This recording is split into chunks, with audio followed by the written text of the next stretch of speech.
pedir que el Señor en esta tarde nos muestre algunas cositas interesantes acerca de su palabra y sobre todo lo que les acabo de decir, hermano.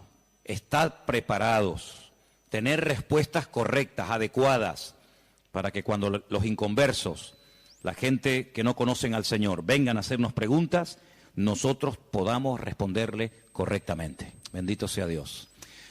Señor, te damos muchas gracias en esta tarde porque en tu palabra, palabra viva, palabra eficaz, encontramos las respuestas, la solución a muchas cosas que el mundo se pregunta e ignora.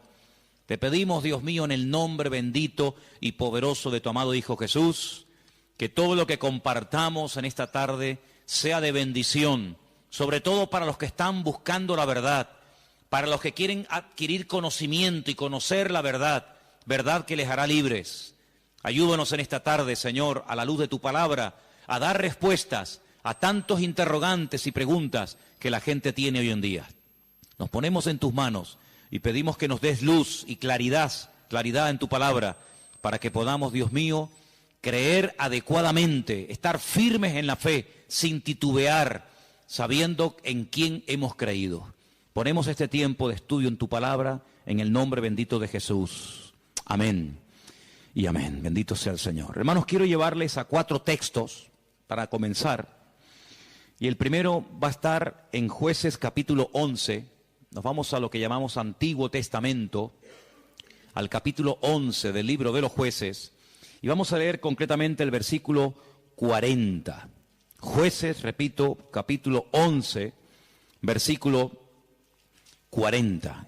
Y dice la palabra del Señor lo siguiente. Presten atención a lo que dice ahí nuestro Dios. Jueces 11, 40. Y se hizo costumbre en Israel que de año en año fuesen las doncellas de Israel a endechar a la hija de Jefté, Gaaladita, 4 días en el año. Fíjense la palabra costumbre. Se hizo costumbre, no era costumbre hasta ese tiempo. Antes nadie se iba 4 días por el campo, por el monte, a llorar, a endechar a la hija de nadie. Pero ocurrió algo, ustedes conocen que Jefté hizo un juramento que fue una auténtica locura, y fue la de presentar a su hija en sacrificio al Señor. Y entonces dice la palabra de Dios que a partir de ese día se convirtió en una costumbre en Israel que las jóvenes, que las chicas se fueran por los campos llorando, endechando, lamentándose de lo que le había ocurrido a la hija de Jefté. ¿Era un mandamiento bíblico? ¿Era algo que Moisés enseñó al pueblo de Israel en el desierto? No. Sino que se hizo costumbre. Empezaron un año y otro año, una generación y otra generación, hasta que aquello se convirtió en una costumbre. Y quiero en esta tarde que ustedes se den cuenta de que una cosa es la costumbre, la cultura, las tradiciones, y otra cosa muy diferente es lo que manda y ordena el Señor en su palabra. A nosotros nos tiene que dirigir la palabra de Dios, no las costumbres de las naciones. No es que esta costumbre, esta tradición lleva 500 años celebrándose en mi país o donde sea. Bueno, los años que se llevan celebrando las costumbres, cualquiera que sean, no le dan credibilidad a la costumbre. Durante muchos siglos era normal salir a una plaza pública y torturar o quemar a una persona, y todo el mundo iba como si fuera un espectáculo público, ¿verdad? Porque era la costumbre de la época. Bueno, pero eso no significa que como era la costumbre, pues está bien. Cuidado, la palabra costumbre, hábito, aparece desde un punto de vista positivo y desde un punto de vista negativo. Por ejemplo, la Escritura dice en el Evangelio según San Lucas que el Señor Jesucristo, conforme a su costumbre, iba el sábado a la sinagoga. Bueno, pero es que hay costumbres buenas, ¿sí? Y hay costumbres malas. En este caso era una costumbre que no tiene nada que ver con la palabra, pero como ya la gente lo hacía, pues el otro lo hacía y el otro lo hacía, y yo creo que ya después de años ni la gente sabía realmente el origen de esa costumbre, pero ya como que formaba parte de la cultura de la época. Quédense con ese detalle. Nos vamos al libro de Isaías, capítulo 2. Libro de Isaías, capítulo 2, versículo 6. Y dice lo siguiente, un texto, por cierto, muy interesante. Isaías 2, versículo 6. Ciertamente tú has dejado tu pueblo, la casa de Jacob, porque están llenos de costumbres traídas del oriente y de agoreros, como los filisteos que pactan con hijos de extranjeros. Uno de los reproches que el profeta Isaías lanzaba en la época en la que él le tocó servir al Señor en su ministerio es que ustedes se han llenado de costumbres que no son costumbres con una base bíblica, no son costumbres basados en un mandamiento de la Escritura, sino en costumbres, como dice aquí, importadas, traídas de Oriente, que no tienen nada que ver con ustedes. Por ejemplo, aquí en España, país en el que vivimos, pues se ha metido con una fuerza tremenda una fiesta, que era una costumbre de pueblos paganos, dicho sea de paso, que se ha celebrado hace poco, la famosa fiesta de Halloween, y tú estudias la historia de nuestros pueblos, aquí hay hermanos de otros países de Latinoamérica, y Halloween no tiene absolutamente nada que ver con la cultura latina, absolutamente. Halloween no tiene nada que ver ni con Argentina, ni Uruguay, ni Venezuela, ni Cuba, ni España, son costumbres importadas, costumbres que no tienen nada que ver con nuestra cultura, pero a base de repetirlas y practicarlas un año y otro año, como que ya forman parte de una de las muchas fiestas que hay a lo largo del año. Eso precisamente es lo que dice el profeta Isaías en su época. Ustedes han abierto la puerta y se han llenado de costumbres traídas de Oriente, que no tienen nada que ver con ustedes. Y dicho sea de paso, la mayoría de esas costumbres traídas de Oriente eran costumbres paganas, costumbres que no tenían absolutamente nada que ver con la palabra del Señor. Vamos a avanzar. Libro de Jeremías, capítulo 10. Jeremías, el capítulo 10, leemos lo siguiente, versículo 3. Jeremías 10, versículo 3. Miren qué texto tan interesante. Porque las costumbres de los pueblos son, ¿qué dice ahí? Vanidad. Vanidad de vanidades, decía el predicador. Las costumbres de los pueblos son vanidad. Y ahora habla acerca de la idolatría, que era una de las costumbres, no del pueblo de Dios, sino de los pueblos paganos. Ahí la palabra pueblos es la palabra goyín. La palabra goyín significa naciones. Cuando se habla de Israel, se menciona Israel, para que no haya género de duda. Pero cuando se habla de naciones paganas, naciones extranjeras, naciones, digamos, no adoradoras del Dios vivo y verdadero, se les llama goyín, se les llama naciones. Y en este caso dice, las costumbres de esas naciones, de esos pueblos, son todas absolutamente vanidades. Quédense con eso. Y vamos a leer un versículo en Ezequiel, profeta Ezequiel, un libro que no sé por qué no se suele leer mucho, pero tiene textos y historias muy interesantes. En el capítulo 11 de Ezequiel, el capítulo 12, dice así: sabréis que yo soy el Señor, porque no habéis andado en mis estatutos, ni habéis obedecido mis decretos, sino que según las costumbres de las naciones que os rodean, habéis hecho. Las costumbres de las naciones que les rodean, esas son las que ustedes están practicando. No los estatutos, ni decretos, ni fiestas, ni celebraciones que nuestro Dios ha ordenado en su palabra, sino que todo lo contrario.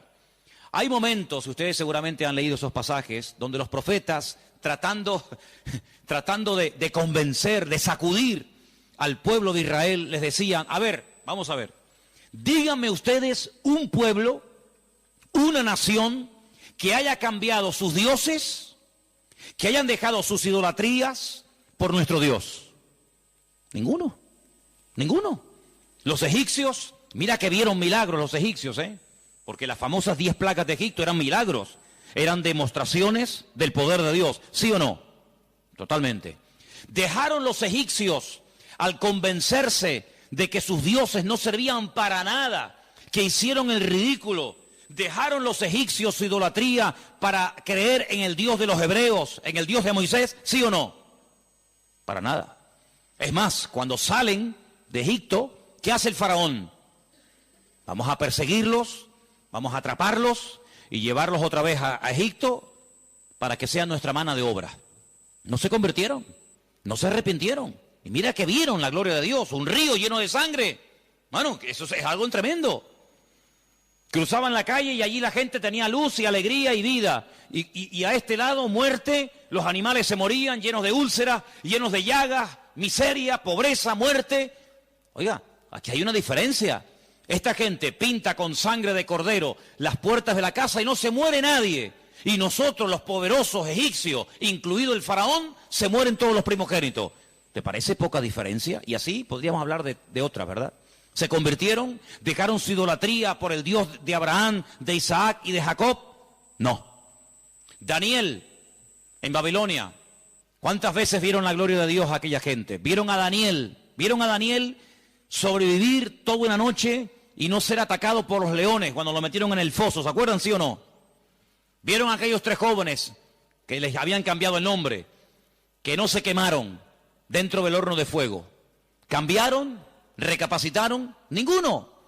Dice, ¿cómo es posible que ustedes habéis podido comprobar que ninguna nación ha dejado sus dioses, su paganismo, para creer en nuestro Dios, y sin embargo ustedes sí lo han hecho? Dejaron al Dios vivo y verdadero para adorar a Moloch, a Milcón, a Astaroth, a Asera, a Baal. ¿Cómo puede ser eso? Pues eso fue lo que pasó. Ellos cambiaron al Dios verdadero por aquellos dioses, y dice el profeta Ezequiel en este pasaje, todo eso que habéis hecho son las costumbres de las naciones que les rodean, pero ustedes, en vez de influenciarles a ellos, que ellos se conviertan a ustedes, ha pasado todo lo contrario. Ustedes se han terminado convirtiendo a ellos. Han adoptado su forma de vivir, su forma de adorar, su forma de cantar, su forma de comportarse. Y esto es algo realmente increíble, porque esto no ha pasado nunca, nunca en la historia de la humanidad. Una nación ha dejado el paganismo, ha renunciado 100% a toda esa mentira y ha abrazado la fe única y verdadera. Sin embargo, ustedes tenían al verdadero y lo han abandonado. Otros profetas utilizaban el término han adulterado, han sido infieles a vuestro Dios. ¿Para adorar a quién? Al Dios de las moscas, al Dios de los excrementos, como hay por ahí un Dios también en la Biblia que se llama el Dios de los excrementos, para adorar a las criaturas en vez de adorar al Creador. Increíble, increíble. Entonces, los profetas que hemos leído, Jeremías, Isaías, Ezequiel y también en el libro de Jueces, dicen que todo eso, esas costumbres, son todas vanidades. Y entonces nosotros, como creyentes, que hemos, como dice la Biblia, pasado de muerte a vida, cuando nos convertimos al Señor, cuando salimos de donde hemos salido cada uno, pues tenemos, con el paso del tiempo, que no solamente decirle al Señor, Dios mío, gracias por haberme salvado, gracias por haberme perdonado los pecados, sino que quiero también pedirte, quiero que me ilumines, porque a lo mejor de mi antigua vida, cuando yo no te conocía, cuando andaba en la ignorancia, cuando estaba en la idolatría, en las costumbres que practiqué yo y mi familia durante toda la vida, Señor, quiero que tú me ilumines, por si acaso todavía puede ser que en mi vida, en mi familia, en mi forma de hablar, de pensar, de vestirme, etcétera, etcétera, todavía quedar algo que no está bien, pero que como lo hace todo el mundo, pues no parece que sea tan malo.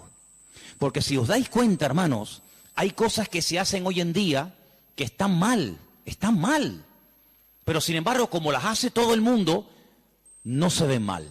Por ejemplo, a mí una de las cosas que me llama la atención, cuando voy a lo mejor a algún supermercado, es que de un tiempo a esta parte, en la parte donde está todo lo que es los puros y los cigarrillos y todo esto, es increíble. ¿Os habéis dado cuenta lo que ponen como advertencia en las cajas de cigarrillos? El cigarrillo mata, ¿eh? El cigarrillo produce enfermedades pulmonares, cáncer, y esto y lo otro.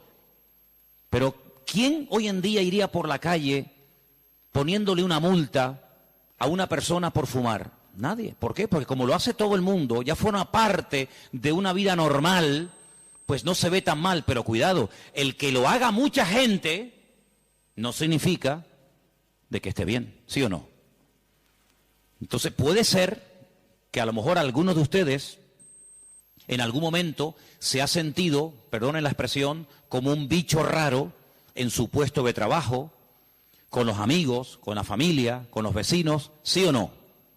Porque resulta que todo el mundo ve bien, pues ciertas y determinadas cosas que cuando vamos al manual, cuando vamos a la palabra de Dios, resulta que no solamente están mal, sino que incluso son pecado y abominación ante los ojos de Dios. Vaya usted a una manifestación de miles y miles y miles de personas a favor del aborto y párese en esa marcha y diga que el aborto es un crimen, que es un asesinato y que eso es una abominación delante de Dios. ¿Lo matan? ¿Sí o no? ¿Lo matan? Párese usted en una manifestación donde están llevando a una virgen, a un patrón, a un santo y diga, ¿pero qué estáis haciendo? Si nuestro Dios prohíbe todo esto, si eso es abominación delante de nuestro Dios, si en la base mínima, que son los 10 mandamientos, ya se prohíbe categóricamente todo esto, ¿te matan? ¿Por qué? Porque es que esto se ha practicado. Y claro, después ves ahí al alcalde, y ves al teniente alcalde, y ves al concejal de no sé qué, y ves a fulanito de tal, y incluso al rey, y ves a la reina, y ves a la... Entonces parece que como que no está tan mal porque lo practica mucha gente. Y quiero decirte, querido hermano, que en algún momento de tu vida puede ser que tú te sientas como que vas contracorriente, como que la gente como que no te entiende y como que tú estás en otra frecuencia, en otra onda, y es como algo imposible de que lleguen a un entendimiento. Pero al fin y al cabo yo pregunto, hermanos, ¿nosotros a quién tenemos que agradar? ¿A quién tiene que agradar usted? ¿A nuestro Dios, sí o no? Bueno, pues si por agradar a Dios me pongo en contra de la familia, ¿estás dispuesto a pagar el precio? ¿Para qué te vas a bautizar? Con la edad que tú tienes. Si a ti ya te bautizaron tus padres cuando eras pequeñita, no lo pueden entender. Pero saben, hermanos, nosotros, repito, primero a quien tenemos que rendir cuentas a nuestro Dios. Y en segundo lugar, tarde o temprano, como dije el domingo pasado, la fe. Y cuando hablo de la fe, yo no me refiero solamente a la creencia, sino me refiero, cuando hablo de la fe, también aglutino nuestro estilo de vida. Porque nuestra fe es un estilo de vida. Somos diferentes, ¿sí o no? Somos diferentes. Somos diferentes a la hora de hablar, a la hora de pensar, a la hora de reaccionar ante una situación. Somos diferentes, lo queramos reconocer o no, somos gente diferente. Eso incluye también el concepto fe. No solamente que creo en un Dios, en un cielo, en un infierno, en la Biblia como palabra de Dios, sino que la fe me lleva a una serie de cambios. Bueno, pues en ese paquete de mi estilo de vida, yo tengo que pararme y decir, lo que estamos haciendo forma parte de una base bíblica o de costumbres que se han ido traspasando de padres a hijos, de generación en generación, y yo, como he formado parte toda la vida, evidentemente, de este sistema de vida del mundo, pues las he incorporado como algo normal, pero nunca me paré a preguntarme si lo que yo estaba practicando, si lo que yo estaba creyendo era de Dios o era algo totalmente antibíblico. ¿Quién te convenció a ti? ¿Cuándo te diste cuenta de que adorar imágenes no era de Dios? Algunos de ustedes lo hicieron toda la vida. Pero llegó un momento en el que dijiste, esto no es de Dios, ¿sí o no? El que fue ladrón, el que fue drogadicto, el que practicó la prostitución o cualquier otro pecado. Hay un momento en la vida en el que a la luz de la Escritura, oyendo los mensajes, las predicaciones, leyendo la Biblia, el Espíritu, ¡pam!, te golpeó, ¿sí o no? Te tocó y dijiste, que va, yo no puedo seguir por este camino. Y cuanto más profundices en la Biblia, cuanto más profundices en la palabra, te das cuenta de que uno tiene que cambiar en todo, en todo. Forma de hablar, a veces, ¿por qué no decirlo? Hasta en la forma de vestir, ¿sí o no?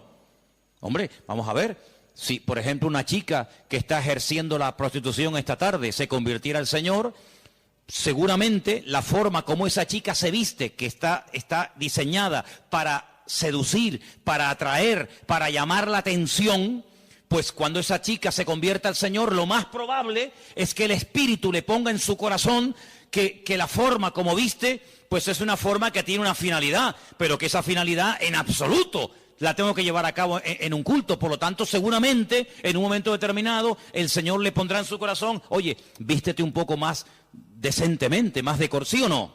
Seguramente que sí. Y el que toda la vida ha estado robando o toda la vida ha estado haciendo daño, seguro que el Espíritu le va a hablar en ese área de su vida. Pero luego hay otras cosas, como hemos leído, costumbres, que como que no las vemos tan mal. Y hemos visto a la luz de la palabra de Dios, solamente les di 4 textos, están ahí grabados por si los quieren después volver a leer, 4 versículos donde tenemos que analizar y preguntarnos las costumbres, no los mandamientos, las costumbres que estamos llevando a cabo son bíblicas, son de Dios. Y ahora vamos a pasar al tema que la gente nos pregunta mucho por internet. ¿Qué opinan ustedes acerca de estas fiestas navideñas? ¿Puede un cristiano? ¿No puede un cristiano? ¿Está bien esto? ¿Está bien aquello? Bueno, lo primero que tenemos que partir de la base es la siguiente. Nadie, absolutamente nadie, desde que el cristianismo o desde que Cristo vino a este mundo, y mira que lo han intentado, nadie sabe exactamente el día en el que nació el Señor Jesucristo. Nadie. A lo largo de la historia se ha especulado, incluso si ustedes se meten a estudiar este tema, incluso algunos llegaron a predicar y a enseñar en sus respectivos congregaciones o ministerios que Jesús nació entre marzo y abril. Otros entre septiembre y octubre. Y así diferentes opiniones. Por lo tanto, partimos de la base de que, lógicamente, el Nuevo Testamento, porque el Antiguo no te lo va a decir, porque no había nacido, el Nuevo Testamento en ninguna parte te dice exactamente el día en el que el Señor Jesucristo nació. Nadie sabe absolutamente nada.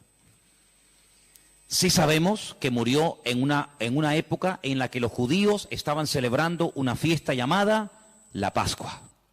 Sí sabemos que hay una fiesta que nosotros la conocemos como Pentecostés, que su nombre original es Shavuot, la fiesta de las semanas, que el Señor la utilizó para que en ese día concretamente, pues aquel grupo que había en aquella casa fueran llenos del Espíritu Santo. Eso sí lo sabemos. También podemos saber con exactitud que el Señor Jesucristo, la noche que fue entregado y en ese lapsus de entre una hora y otra, y fue a ser crucificado, se estaba celebrando la fiesta de los panes sin levaduras que se unía a la de la Pascua. Todo eso está clarísimo. Y sabemos pues cuándo hay que celebrar la fiesta de la Pascua y la fiesta de Pentecostés y la fiesta de los tabernáculos. Todo eso lo sabemos porque está estipulado en la Biblia. Y te dice, contarás desde tal día a tal día, tantas semanas. ¡Pum! Y eso es matemático. Pero en cuanto al nacimiento de Cristo, la Biblia no nos da ninguna información exacta de cuándo nació. ¿Por qué? Porque en nuestra concepción, entre comillas, cristiana, cometemos un gravísimo error. Y es que Jesucristo nació en un contexto judío, no en un contexto cristiano. Jesús nunca fue a ninguna iglesia evangélica, él toda la vida fue a sinagogas. Jesús nunca practicó costumbres cristianas. Las costumbres que él practicó y su padre y su madre y sus antepasados eran costumbres judías, ¿verdad? Por lo tanto, para nosotros se comienza a contar desde el nacimiento del niño y dice, bueno, el niño nació el 2 de octubre. Pues al año que viene, el día 2 de octubre, el niño cumple un añito. ¿Sí o no? En la mentalidad judía no se cuenta el tiempo así. En la mentalidad judía, en el momento en el que la mujer sabe que está embarazada, en el que la mujer sabe perfectamente que sí o sí está embarazada, ahí se empieza a contar. No a partir del nacimiento a los 9 meses, ¿me entendéis? Por lo tanto, ya empezamos mal. Es como, por ejemplo, cuando nosotros decimos, bueno, ahora mismo aquí en Tenerife tenemos las 8 en punto de la noche. A las 12:01 será día viernes. Eso según nuestro calendario, según nuestra cultura. según la Biblia, ya es viernes. ¿Por qué? Porque en cuanto cae el sol y ya se puede ver aunque sea una sola estrella en el firmamento, automáticamente ya estamos al día siguiente. Entonces dice, entonces todos al revés. Bueno, hay que saber estas cosas. Nuestro calendario gregoriano, inventado, mandado a hacer por un papa, tiene 365 días. El calendario bíblico tiene 360 días. Otro dato a tener en cuenta. ¿Qué te parece?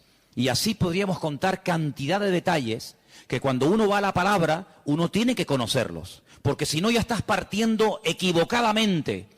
Y entonces decimos, el nacimiento del niño marca el momento de su nacimiento y de su próximo cumpleaños. Te vuelvo a repetir, la vida en la cultura judía, en la cultura hebrea, se cuenta a partir de la concepción, no a partir del nacimiento. Ahora bien, tengo aquí algunos datos que les voy a leer en esta tarde, que son muy interesantes, pero primeramente quiero decir lo siguiente. No sabemos la fecha exacta del nacimiento de Cristo. No hay ni un solo ejemplo, ni uno solo. Si alguien sabe de alguno, por favor que lo diga ahora, o calle para siempre. No hay ni un solo ejemplo en el Nuevo Testamento de nadie que haya practicado el nacimiento de Cristo, que haya celebrado, mejor dicho, el nacimiento de Jesús. La única fiesta que nos obligó el Señor a recordar frecuentemente fue, dice, haced esto, háganlo en memoria de mí. Y cada vez que comáis este pan y cada vez que bebáis de esta copa, mi muerte estáis anunciando hasta que yo vuelva. Es una orden. Yo sé que hay movimientos cristianos o evangélicos que no practican esto de tomar pan y vino asiduamente, porque dicen que es algo simbólico. Bueno, yo solamente lo digo con todo mi respeto, no saben lo que se pierden. Y es una interpretación incorrecta. Yo creo que es bíblico y estamos todos de acuerdo, ¿sí o no? Que hay que partir del pan y el vino. Hombre, hay iglesias que lo hacen todos los domingos. Elena, por ejemplo, se crió en una iglesia que todos los domingos, sí o sí, todos los domingos a la mañana, se llama culto de comunión. Por eso, porque se da la comunión. Hay iglesias que lo hacen una vez al mes, otras iglesias una vez al año, etcétera, etcétera. Pero que hay que hacerlo, hay que hacerlo. Pero Jesús nunca dijo, los discípulos nunca dijeron, Pablo nunca escribió, Pedro nunca escribió, Santiago nunca escribió, ningún discípulo escribió, y también tenéis que recordar todos los años el nacimiento del Mesías. No. Mira, recordamos cuando partió el pan y el vino e inauguró el nuevo pacto. Recordamos su muerte, claro. Recordamos su resurrección. Recordamos la venida del Espíritu Santo en el día de Pentecostés. Recordamos un montón de cosas, pero bíblicamente no te puedo demostrar, no lo puedo hacer. Te estaría mintiendo. No te puedo demostrar bíblicamente que los primeros cristianos celebraban el nacimiento de Cristo. No lo hacían. Ni siquiera es un mandamiento de la Biblia el celebrar dicha fiesta. Entonces te estoy dando información para que lo sepas. La fecha exacta del nacimiento de Cristo no se encuentra registrada en el Nuevo Testamento. Ahora, el famoso día 25 de diciembre ha sido un día que en el mundo pagano, en el mundo greco-romano, ustedes saben que estaban los babilónicos, luego vinieron los medos persas, a continuación los griegos y después los romanos. El Antiguo Testamento, lo que llamamos vulgarmente Antiguo Testamento, termina con el imperio medo-persa. Pero cuando empezamos a leer el Nuevo Testamento, nos encontramos a los romanos. Y tú dices, ¿pero y los griegos? ¿Ves? La Biblia no te da información sobre los griegos. Pero entre el Antiguo y el Nuevo Testamento, que hay 400 años de silencio, ¿sabían eso, no? Nuestro Antiguo Testamento, ¿cuál es el último libro del Antiguo Testamento según nuestra Biblia? Malaquías. Pero cuando tú vas a una Biblia hebrea, tú te das cuenta que el último libro del Antiguo Testamento no es Malaquías, es Segunda de Crónicas. Da igual, el orden no altera los factores, ¿no? Sea uno, sea otro, son exactamente los mismos, aunque el orden es diferente. Pero cuando se termina de escribir, cuando el último profeta del Antiguo Testamento terminó su mensaje, supongamos que fuera Malaquías, hasta que encontramos al siguiente profeta predicando. ¿Y quién fue el siguiente profeta entre el Antiguo y el Nuevo predicando? ¿Quién fue? Juan el Bautista. Hay 400 años de silencio. No hubieron profeta entre Malaquías y Juan el Bautista. ¿Y cómo se guiaba la gente? Por la palabra. Ahí estaba todo escrito, todo comprimido, todo condensado, y fue un tiempo de silencio, de palabra profética, pero la palabra ya estaba escrita. Luego la gente querían palabra, vayan a la palabra, valga la redundancia, vayan a la escritura y ahí encuentran todo. Bien.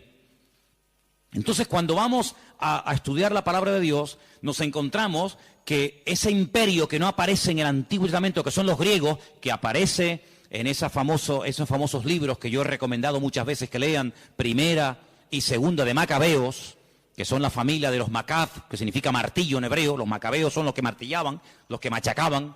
Y en estos días en Israel se está celebrando una fiesta que no tiene una base, vamos a decir, bíblica, sino es un mandamiento bíblico el cumplirla, vaya, pero que es una fiesta que en estos días ya se está celebrando, y les voy a demostrar que Cristo la celebraba, aunque no era mandamiento, Él la celebraba, y es una fiesta que se llama la fiesta de Hanukkah. Y por eso ustedes cuando van a Israel van a encontrar que hay dos modelos de candelabro diferente.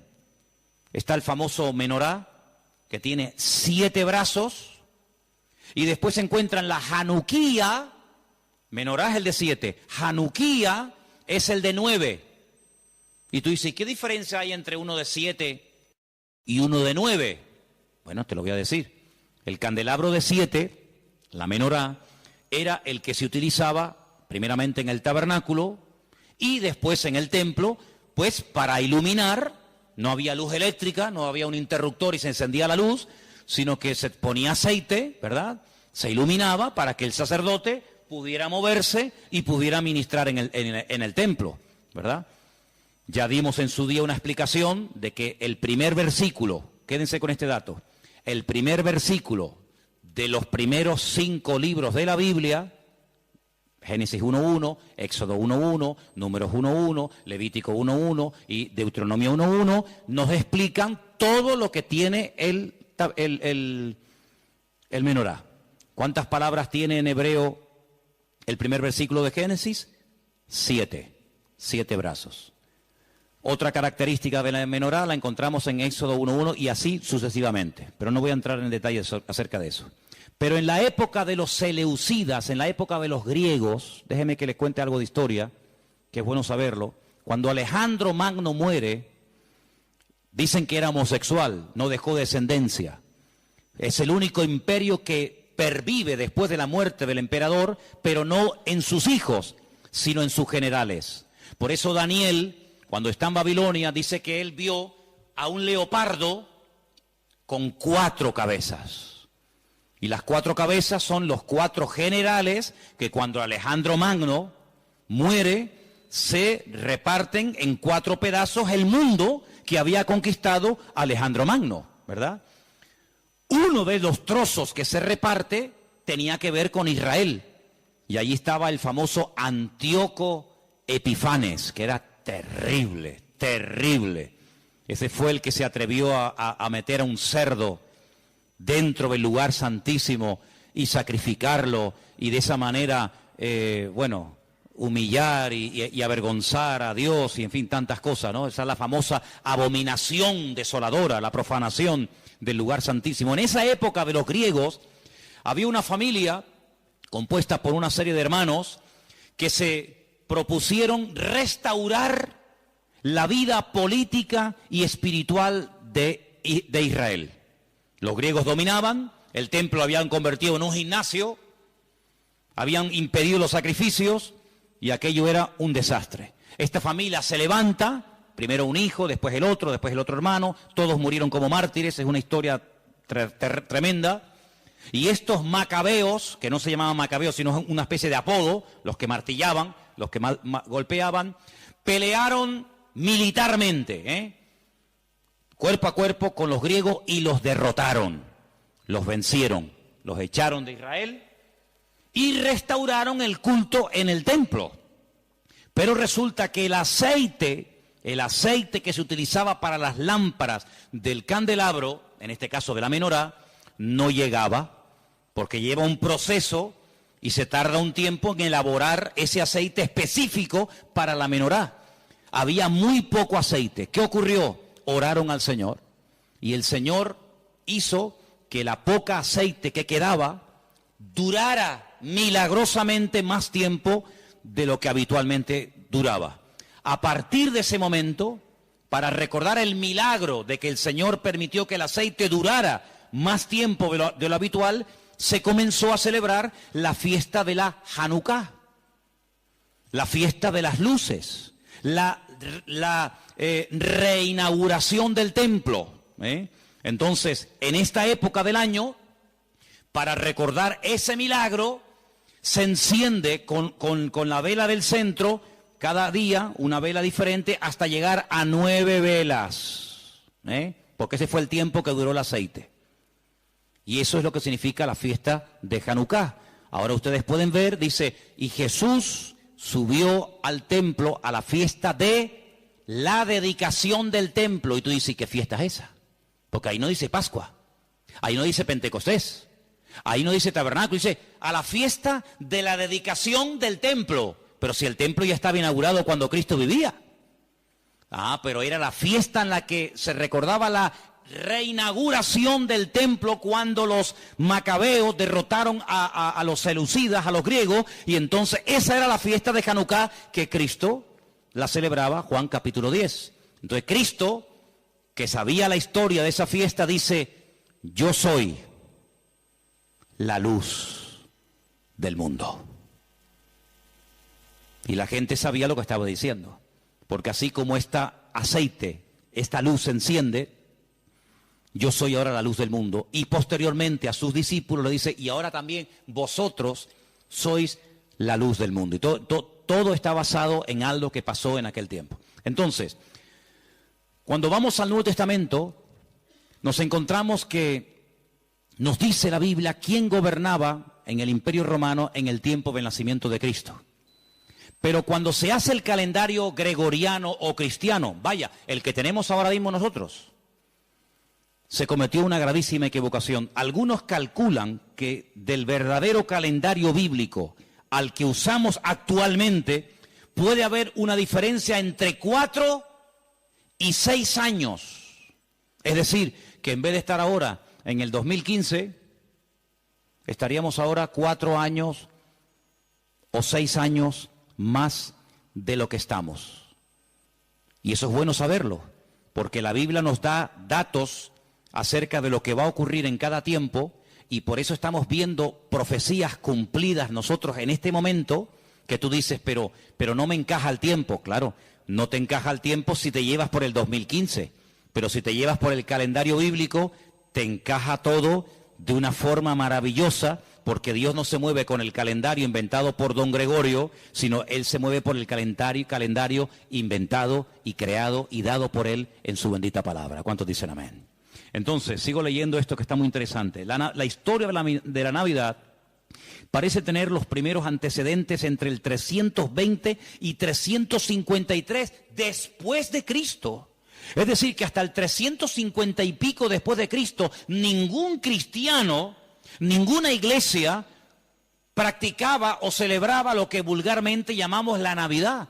Durante más de 300 y pico de años, esto no existía. ¿Qué te parece? Yo dije un día que si ustedes quieren ver la transformación terrible que experimentó el cristianismo, tienen que leer detenidamente lo que pasó en el Concilio de Nicea. Ahí en Google, se meten, Concilio de Nicea, estudien, lean lo que allí pasó. El cristianismo del 300 para atrás era diferente al cristianismo que se vive hoy en día del 300 y pico hasta nosotros. Todo cambió, hermanos, todo cambió. Entonces fue en esa época, en ese tercer siglo, cuando se comenzó a decir que Cristo había nacido el 25 de diciembre. ¿Por qué? Porque era la fiesta, era el día más pagano del año. Se celebraba el culto al dios Saturno, y el dios Saturno era el dios de las cosechas, y era un día de celebración, pero de celebración pagana, de sacrificios en agradecimiento al dios Saturno. Era el solsticio de invierno en el hemisferio norte, y ahí dijo alguien, bueno, vamos a utilizar el día más pagano del año cuando se adora al sol, vamos a utilizarlo y lo vamos a cristianizar para que de esa manera también nosotros los cristianos formemos parte de la festividad y de la alegría a nivel mundial. Desde finales del siglo IV, finales del siglo IV, el cristianismo comienza con la famosa tradición de la Navidad, y el Papa Julio I dijo que Jesús había nacido el 25 de diciembre. ¿De dónde lo sacó? De ninguna parte, se lo inventó, porque la Biblia no dice que Jesús nació el 25 de diciembre, pero él, como era el Papa, cualquiera le llevaba la contraria. Era el día en el que se celebraba, como acabo de decir, el solsticio de invierno en la antigüedad, y era el día en el que las costumbres y las tradiciones heredadas, las costumbres y mitos y leyendas más aberrantes se llevaba a cabo, y entonces se utilizó para que la gente supiera que también Cristo había nacido en esa época, y de alguna manera pues utilizar el paganismo, utilizar las festividades, pues para decir, bueno, Cristo también nació en esta época, ¿no? En el año 540, un monje llamado Dionisio, cuyo apodo era el Exiguo, en el cálculo de las fechas propició la fijación de una fecha errónea en cuanto al nacimiento de Cristo. El error incluso hasta en el año, porque se cree que Jesús nació 4 o 6 años antes de lo que realmente esta gente decía. El tema de las fechas, ya hemos dicho, es algo muy controvertido, pero al final se llegó a la conclusión de que Cristo había nacido en esa época, y los cristianos comenzaron a practicarlo como parte de la cultura o de la tradición. Hay muchos relatos en los que cuenta la historia que miles y miles de cristianos se dejaron matar, quemar, crucificar y torturar hasta la muerte porque se negaban a celebrar la famosa Navidad el 25 de diciembre. Así que hermanos nuestros en la fe han muerto quemados, torturados y crucificados por negarse a formar parte de una fecha inventada, creada por el hombre, rodeada de paganismo, donde una de las costumbres que había era sacrificar toros, sacrificar animales, cortarle los testículos a estos animales y colgarlos en los árboles. De ahí viene la famosa costumbre de colgar bolitas en los árboles, de la costumbre pagana de aquellos degenerados griegos y romanos que hacían este tipo de ofrendas y de sacrificios a sus dioses, y de ahí pasó. Luego se prendía fuego al árbol, pero claro, prender fuego al árbol, pues en una casa particular es una temeridad, y entonces a alguien con el paso del tiempo se le ocurrió ponerle un montón de luces para que represente aquel fuego, que evidentemente no se puede hacer hoy en día por sentido común, pero entre las bolitas y el fuego que se pone, las luces que se pone, pues es lo más parecido a aquellas bolitas que se ponían colgadas en los árboles, y al mismo tiempo las luces representan el fuego, que por cuestiones obvias no se pueden poner hoy en día. Así que Jesús no nació el 25 de diciembre, pero escuchen esto porque es muy interesante. La explicación más consistente de los historiadores es que el origen de la Navidad se tomó entre el siglo III y IV, ya lo hemos dicho, ¿verdad? El porqué de la elección de esta fecha, bueno, se relaciona con la necesidad de la reciente oficializada religión cristiana de imponerse sobre las tradiciones de los cultos paganos romanos. En aquel tiempo el mundo estaba dominado por el Imperio Romano, se adoraba a Saturno, como el Imperio Romano a través del emperador Constantino supuestamente se había convertido. Dejemos de celebrar en el 25 de diciembre la fiesta a Saturno, pero claro, ahora está todo el mundo acostumbrado a practicar el 25 de diciembre a Saturno, ¿y ahora qué hacemos? Ahora somos cristianos. Bueno, pues sigamos celebrándolo igual, pero a Saturno, ya no podemos, somos cristianos. Bueno, a Saturno no, a Cristo. El mismo perro, pero con distinto collar.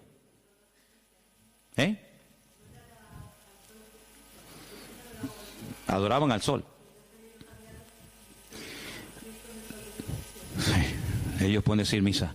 Los papas eligieron el 25 de diciembre como día del nacimiento de Jesús, como una estrategia para el proceso de expansión del cristianismo, en el que sistemáticamente se buscó absorber y fusionar toda celebración de ritos paganos con las nuevas creencias o fe de los cristianos. Por lo tanto, bíblicamente, si alguien te para en la calle y te dice que la fiesta de la Navidad, que se suele celebrar el 25 de diciembre, tiene un trasfondo pagano, no se te ocurra llevarle la contraria ni decirle que no es así, porque vas a ser el más rotundo ridículo. Efectivamente, el día 25 de diciembre era una fiesta, la fiesta más pagana en todas las culturas del Imperio Romano, donde se hacían auténticas barbaridades, sacrificios humanos, sacrificios de animales, ofrendas brutales de sangre, etcétera, etcétera.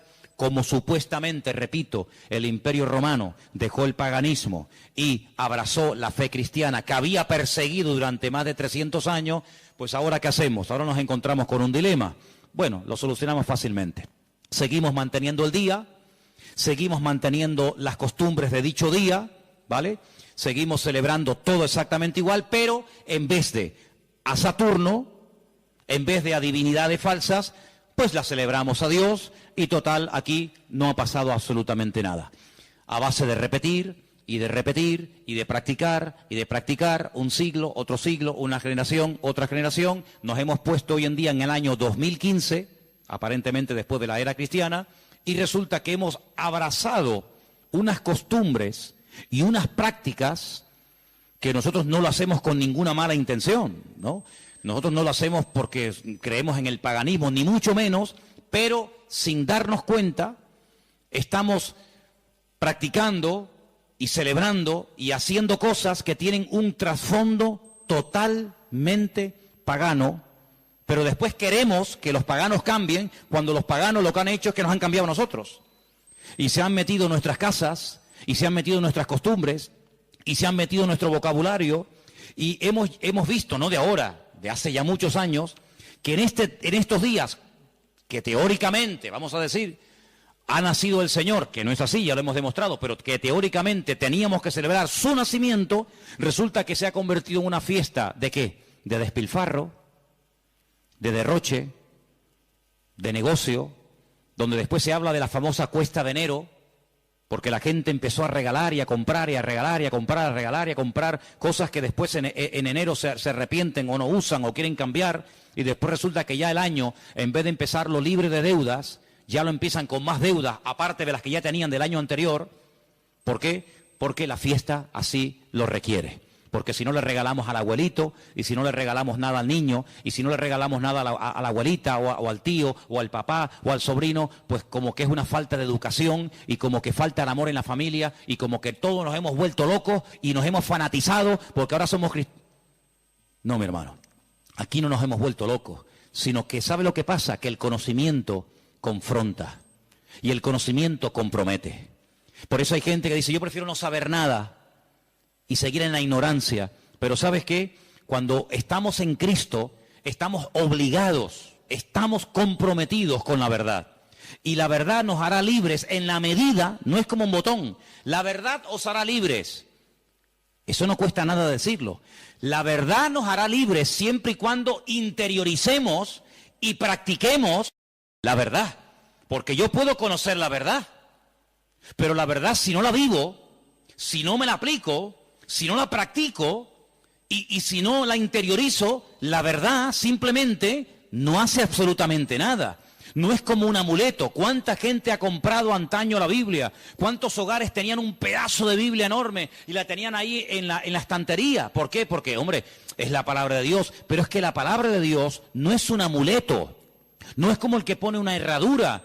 No es como el que pone una ristra de ajos. No es como el que recurre a un amuleto, que los hay en todas las religiones. Los judíos también tienen un montón de amuletos, ¿eh? No se pueden ustedes imaginar. La famosa segulá y tantos amuletos creados y diseñados y vendidos y bendecidos por los rabinos para protección del mal de ojo, para protección de no sé qué, para protección de los malos espíritus. En todas las religiones siempre ha habido amuletos, pero la verdad, la Biblia no es un amuleto, es un estilo de vida que nos lleva a comprometernos y nos lleva a decir, Señor, perdóname, Porque he estado creyendo y practicando y encima enseñando y transmitiendo una mentira, creyendo que es una verdad. Y no hay nada peor que creer que algo de mentira es una verdad y yo la practico en mi vida. Hermanos, en estos días, generalmente en todas las iglesias, incluido esta, suele ocurrir algo muy común. Y es que, por ejemplo, lo notamos, ¿no? Y no es que llevemos un control excesivo del tema, pero les cuento la realidad. Muchísimos creyentes se gastan el dinero que tienen y el que no tienen y se olvidan muchas veces de lo que tenían que haber apoyado con su dinero a la obra de Dios. ¿Por qué? Porque hay que comprar regalos a todo quisque. Y hay que tirar la casa por la ventana. Y si nos vamos a la noche, a la cama, sin tener toda la mesa llena de comida, como que no hemos celebrado Navidad. Y yo pregunto, imaginémonos por un instante, que no es así, pero trabajemos con la hipótesis. Bueno, vale, nació el 25 de diciembre, vale, perfecto. Si realmente nació el 25 de diciembre, ¿a quién tendríamos que celebrar la fiesta? Me imagino que al Señor. Pero nosotros somos tan listos que nos hacemos la fiesta para nosotros. Y tendríamos que traerle regalos a Él. ¿Cómo? Bueno, pues ¿qué le hace falta a la iglesia? Pintarla. Yo regalo este año la pintura. Si el cumpleaños del Señor y esta es la casa del Señor, ¿qué le hace falta a la iglesia? Más sillas, yo las regalo. Pero no hacemos regalos al que cumple años, teóricamente, sino que nos hacemos regalos a nosotros.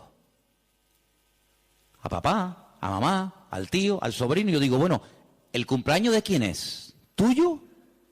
¿O es el del Señor? Porque si es el del Señor, al que menos le hemos regalado ha sido a Él. Resulta que nos hemos regalado a nosotros. Y tenemos, los que tengan, ¿no?, el árbol lleno de docenas de juguetes y docenas de regalos. Y tú dices, ¿y el regalo del Señor dónde está? Porque la iglesia no puede sufrir en estos tiempos, en este mes de diciembre, porque teóricamente sería el mes de más abundancia, ¿sí o no? Tendría que ser el mes en el que sobraran Biblias, sobraran sillas, sobrara de todo, porque es el día especial del Señor. Pues ¿saben qué? Suele ocurrir generalmente todo lo contrario. Es cuando tal vez menos nos acordamos del Señor.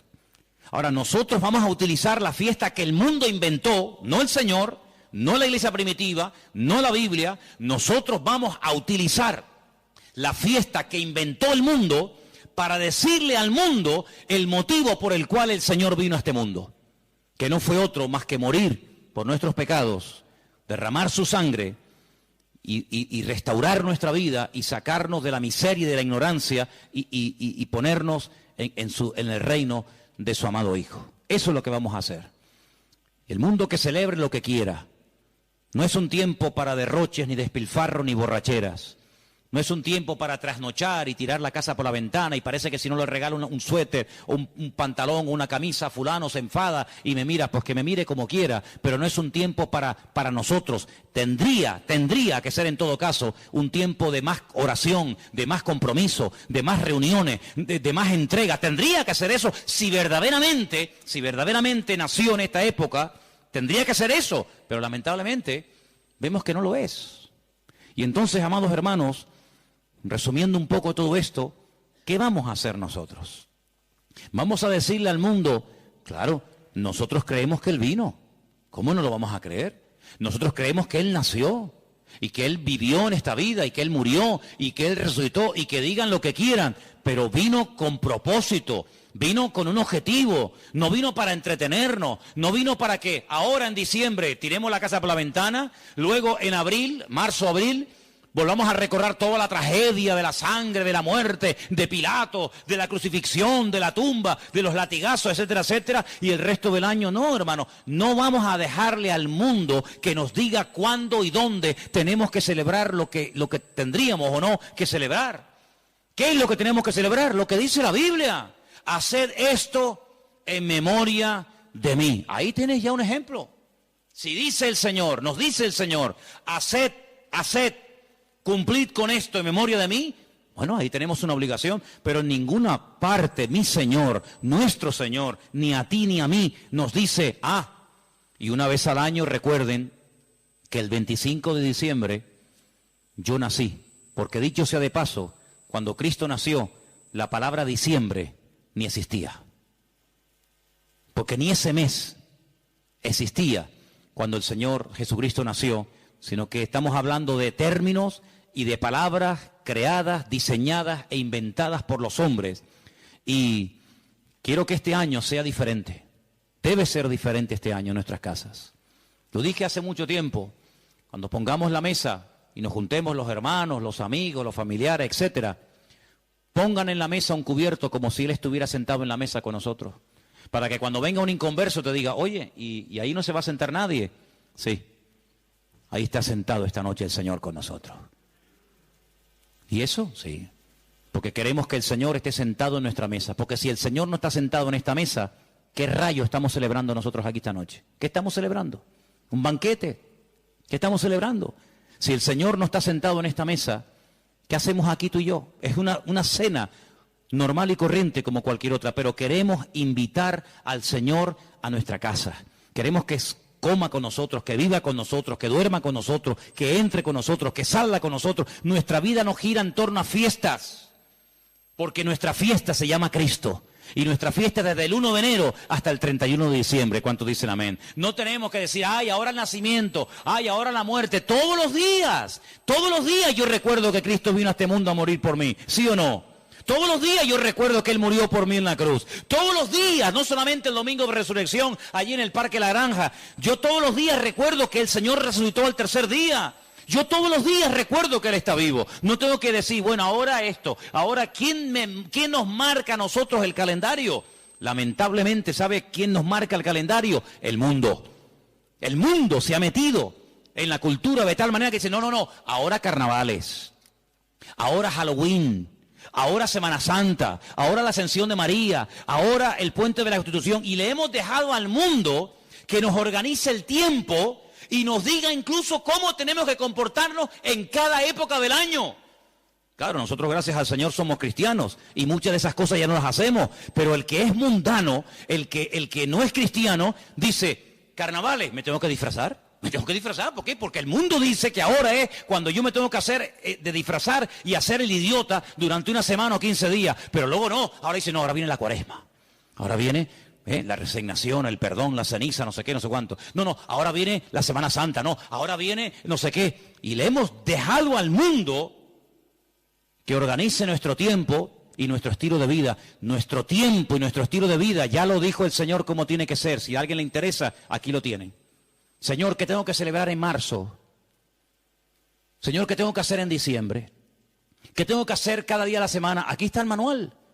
No le dejemos al mundo que nos organice, porque mira, yo me acuerdo que hace años, y termino, en España no se celebraba Halloween. ¿Cuánto tiempo lleva esta fiesta entre nosotros más o menos? ¿Alguien más o menos sabe? 8 años. Bueno, 8 años. Y nosotros ya tenemos una edad. Luego, durante muchos años de nuestra vida, esta fiesta en España no se celebraba. Íbamos a un centro comercial en esta época de noviembre, creo que se celebra esta fiesta terrible, y no había ninguna calabaza, no había ninguna cosa de terror. ¿Por qué? Porque esta fiesta no se había introducido. Pero mira cómo la metieron. Mira cómo la metieron, amigos. Y el otro día, el Black Friday. Ya nos metieron otra.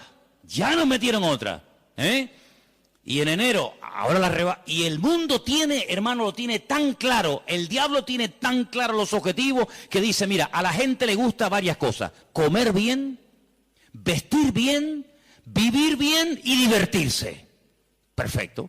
Como no quieren ser guiados por el camino de la palabra, como no quieren ser guiados por el camino de Cristo, sino quieren seguir por el camino del relajo, por el camino de despilfarro, pues yo le voy a dar.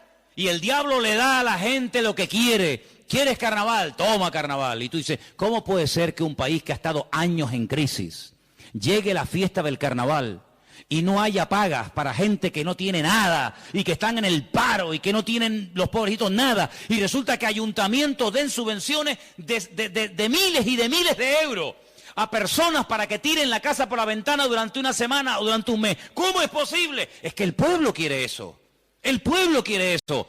En el pueblo de Tordesillas, en la provincia de Valladolid, la tradición del toro de la Vega. ¿Quién no ha oído esa barbaridad? Cogen un toro bravo, lo sueltan al campo y miles y miles y miles y miles de personas lo rodean, lo pinchan, lo clavan, lo torturan. Cuando ya el animal está reventado que no puede más, llega uno, rácate, le clava una lanza, lo montan en un caballo, lo llevan al pueblo y es el héroe, porque este año ha matado el toro de la Vega.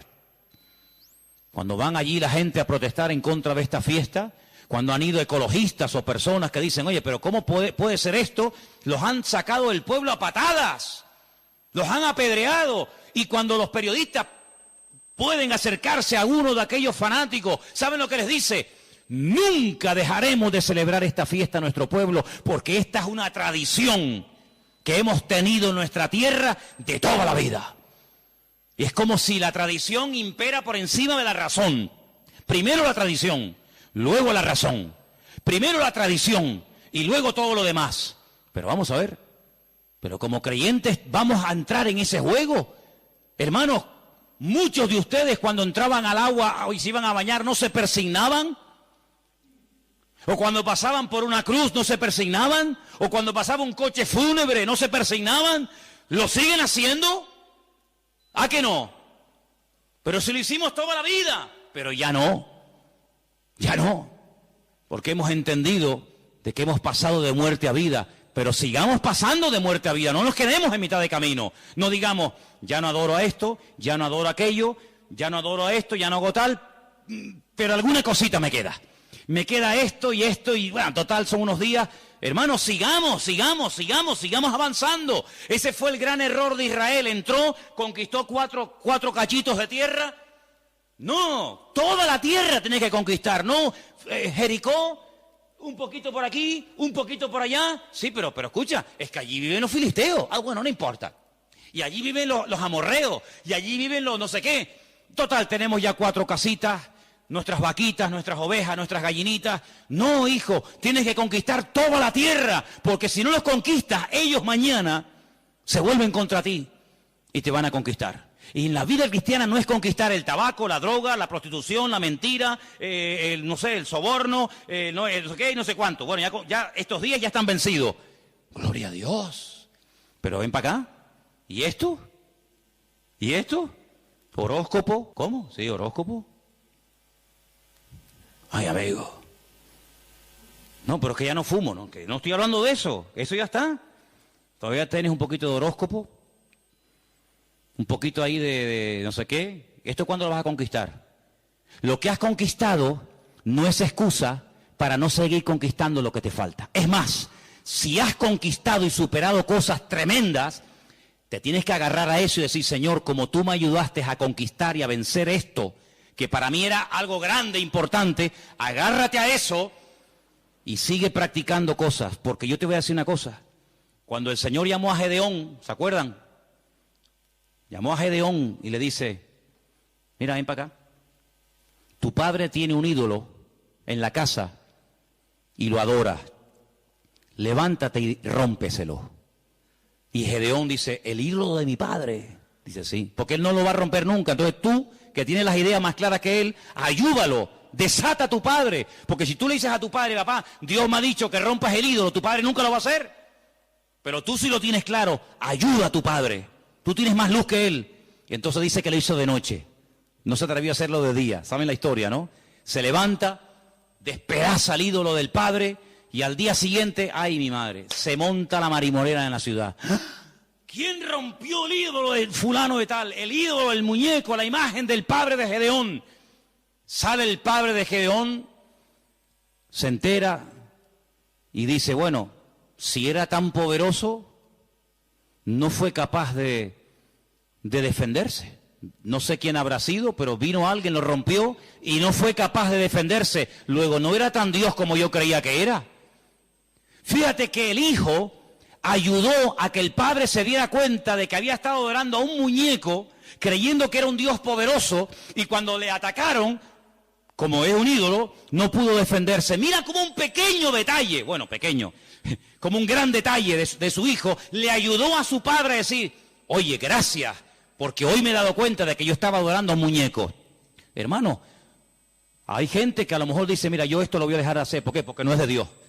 Pero hay gente que no tendrá la fuerza. ¿Por qué? Porque la costumbre, la tradición, la familia, la sociedad, no sé qué. No te preocupes. Yo le digo a la gente, mira, ¿usted le da miedo romper los muñecos que tiene? Ay, sí, porque me da cosita. Tráigaselo, que yo se los rompo.